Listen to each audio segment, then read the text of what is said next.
Hi everyone, I'm Kankyo, the author of the book À la recherche du temps présent by Sextant Publishing House. With this new book, I would like to offer you some example of what a spiritual life can be. This means how can we do today in this society to make our lives more spiritual, like putting more magic in every day. So in this direction, I propose you exercises, rituals, everyday rituals, and also many examples of my life from my friends and so on, to try to show how a spiritual life can be.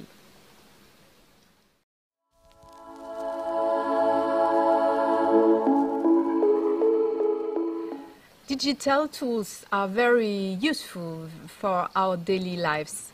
The idea is not to cut with these tools and to become in the Middle Age again. But more of this, I would like to say that these tools are also great hypnotists. They manipulate our lives. Sometimes it's as if we decided to give our lives to machine like a present. I'm okay, sometimes we need to have distraction and we want to go to share with people on social networks, or we have to use internet for our lives or for our work. But the point is, how can we learn to disconnect sometime? How can we learn not to be prisoner of these tools? This means taking back the power. So, my friends, are you ready to take back this power?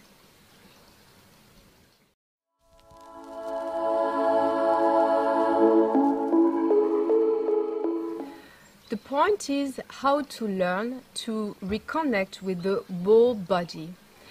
In general, we think about life, but we don't really live it. So living in the present moment means to learn to live again in the whole body. Because the present moment is the body. The body here is always in the present moment. But it's not so easy, because in this body there are also bad sensations. There are also emotions that we don't know what to do with. So usually we escape the body and go directly in the mind, and we stay there. We imagine, we project, we think about the past. In my book, I would like to propose you many different exercises to learn how to come back in the body and how to deal with those emotions, those sensations.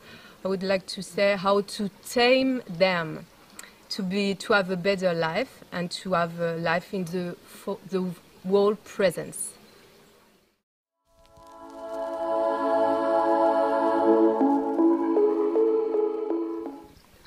The body influences the mind.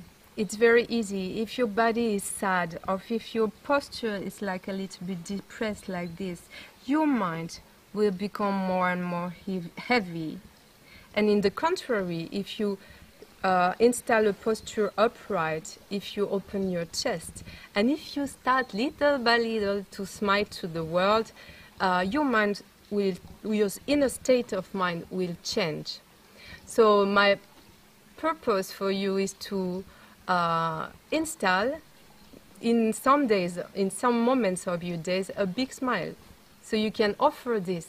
It's a spiritual practice. You can offer your smile to the world, to other people, and to yourself. Have fun.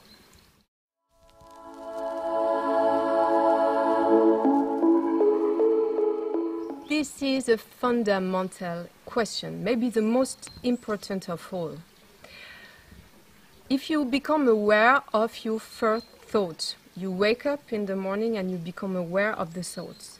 Then you can create a distance between the body and what came up in your mind. Because there are this mind, there are those thinking, those thoughts, but it is not I. It's different. So it's like tools we can use to live our life, but it's not us.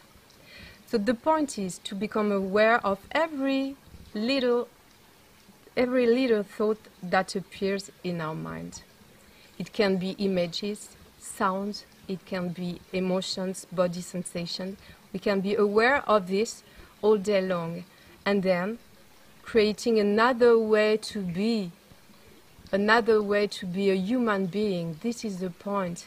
Do you want to be a new kind of human being with more power, with more presence, and with a lot of more freedom?